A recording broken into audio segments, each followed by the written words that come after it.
my kitty decided that she wanted to be in the video. Isn't she cute?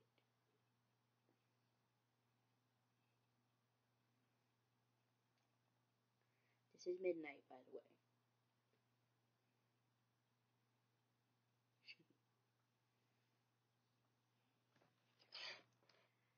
Anyway, this is going to be my 12th shot, number 12 weeks, which also means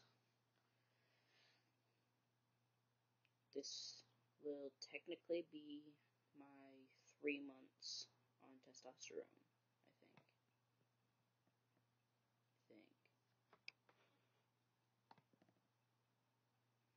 Well, my 3-month shot, or somewhere around there. I think when, I don't know. I get confused with numbers so fucking easily.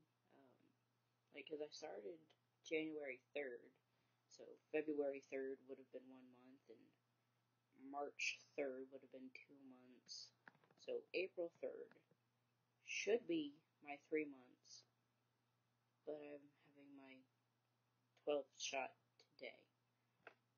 I don't know, I fucking hate numbers. Anyway, I am going to start my shot.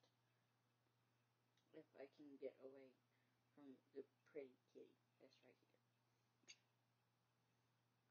She's just too cute, I can't help it.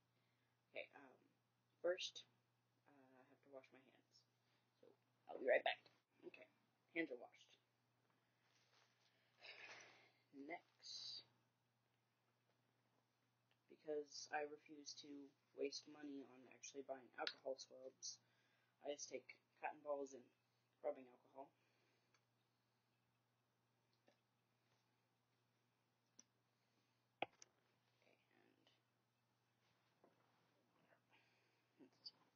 Okay, and swab the area.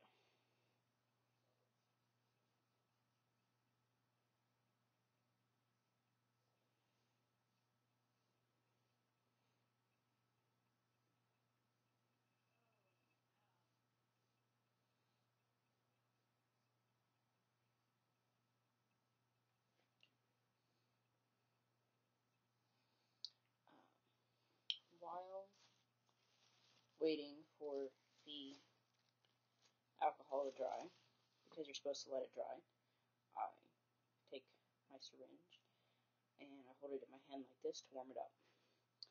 Because it is such a small gauge that if I don't warm it up, it will not fucking come out.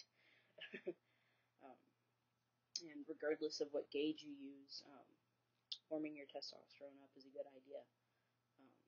It will draw out easier. It will inject easier. It'll make the entire injection faster. And it'll spread in your body quicker.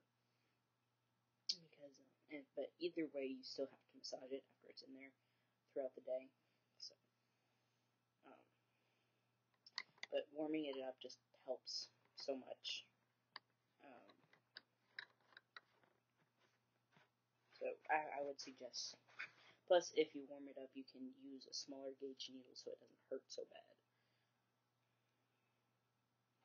And make sure that when if you're doing it in the syringe like I'm doing, keep this on while you warm it up.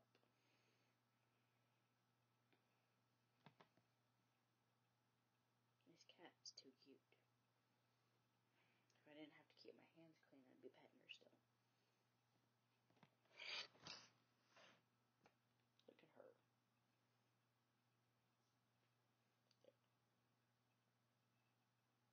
She just laying there like that, waiting for me to rub her belly. So cute.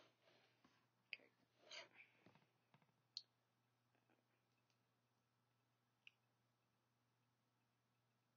How did an air bubble get in there?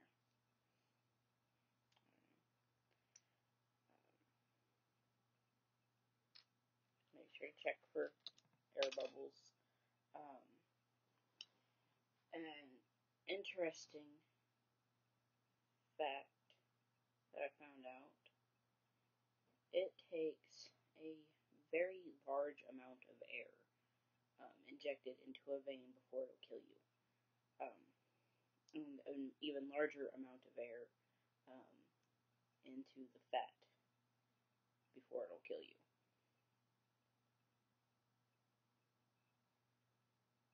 So, like, the air bubble that I have going on in there, this right here, if I injected all of that, it wouldn't hurt at all. Now, if I had an air bubble that big, which is all of this, that would hurt, but it wouldn't kill me. That'd probably kill you if you were doing intramuscular and that went to a vein. Well, that would kill you if it went into a vein, purely, just if it went into a vein. But to do real damage, I don't want to put that big of an air bubble in, but you would have to, like, put almost all of this worth of air into the fat before it would kill you. Just, like, so these, if you don't get all the air out, don't worry too much about it. Just don't be ridiculous with it. So if you got like this tiny little fucking air bubble, more than likely it's not gonna hurt. Anyway, okay, it's dry by now. I got the air bubbles out, and it's nice and warm. It's actually when I was pulling it up and down on it, it was moving like ridiculously easy, almost like it was water. So warming it up is a good idea.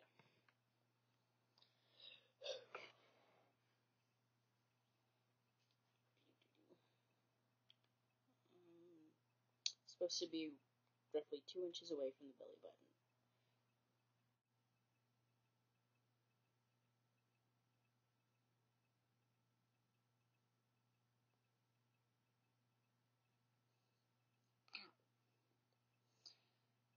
One thing that I have noticed with subcutaneous is that if it hurts, I'm probably doing it wrong. So if I stick the needle in a little bit and it hurts more than usual, I'm probably doing something wrong. So I just stopped doing that and put it in somewhere else.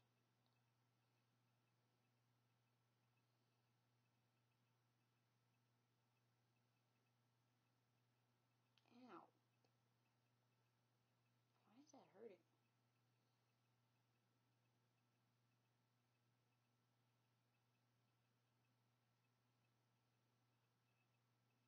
Ow.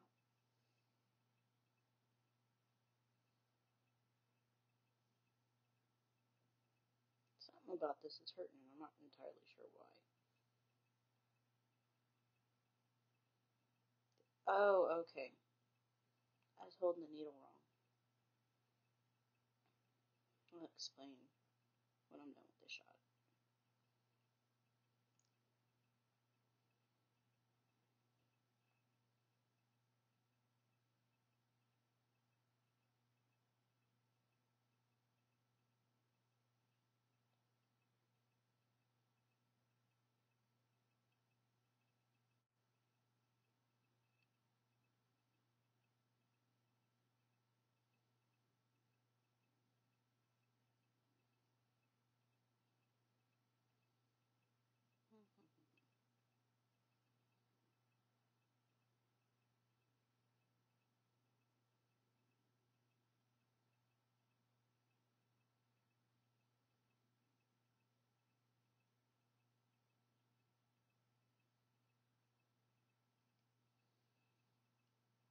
I was holding the needle and why it was hurting.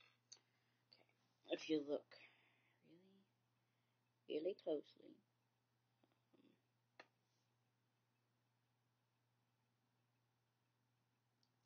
there's it like It goes up at an angle like that and then down.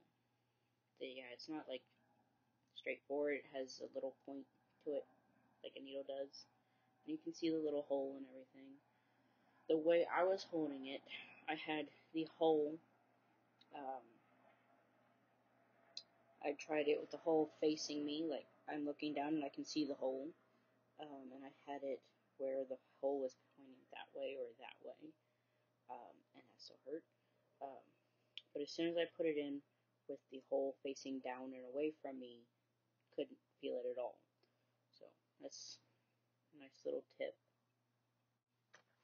So the last little bit of testosterone left in here, I usually just squirt out onto my finger, and rub it on the dick. It, I've heard a lot of other trans guys say that this helps promote growth, which, if my size difference in just 3 months is any indication, it probably is working. Because, and I've seen guys that have been on testosterone for years and don't have as much growth as I do. I actually do go on XTube and see if there are any other trans guys who record their progress that cannot be put on YouTube on there. And I've found this one guy who has been on testosterone for over a year, and his dick is actually not even as big as mine was before I started T. I don't think he's on a very small dose because, like, he's got, like, hair fucking everywhere. I mean, his legs are covered, his arms are covered, he's got a happy trail, his stomach's covered. So, I mean, he's got probably a fairly decent amount, but he just isn't growing a dick at all. Plus, I think genetics could definitely play a big part in it. And they probably do. But, couldn't hurt. I would recommend to avoid any kind of sexual contact for, like, several hours after putting this on, because last thing that your girlfriend or boyfriend needs is a mouthful of testosterone. Or anything else. Just avoid sexual contact right after doing that. I just throw mine away. I don't have a sharps container. I don't have any biohazard bags. I have no idea where I would even put that stuff. And, like, the whole reason that this stuff is, the whole reason that you're not supposed to do this is, like, HIV and other bloodborne pathogen things. I have been completely tested for everything. I'm not HIV positive, so I'm HIV negative. I don't have AIDS. I don't have any STDs. I don't have diabetes. I'm not even at risk for diabetes. I'm not anemic. I don't have any bloodborne pathogens, and I don't have any STDs. So, and if some druggie is rooting through the trash for a needle and wants to use it, can't really stop him. And he won't get anything from me. It'll just hurt like a bitch. But I mean, if you're so fucking high, or so fucking cracked out for your heroin fix that you're rooting through the trash for needles, pretty sure it's gonna hurt regardless. But hey, at least somebody's not gonna get AIDS from me. So I don't really concern myself all too much with where my needles end up at. Plus, I mean, I always throw it away with the cap tightly on, so if somebody's just, like, handling the trash or anything, they're not going to, like, stick their hand in and get stabbed. Alright, it's been not even 10 minutes since my shot's done, and the hole has already closed up. That's how small of a needle it is. Just make sure that when you're done, you rub it in good. If you can still find your hole, mine's right there. Make sure to go almost exactly where that hole is and rub it in for the rest of the day, whenever you can think of it.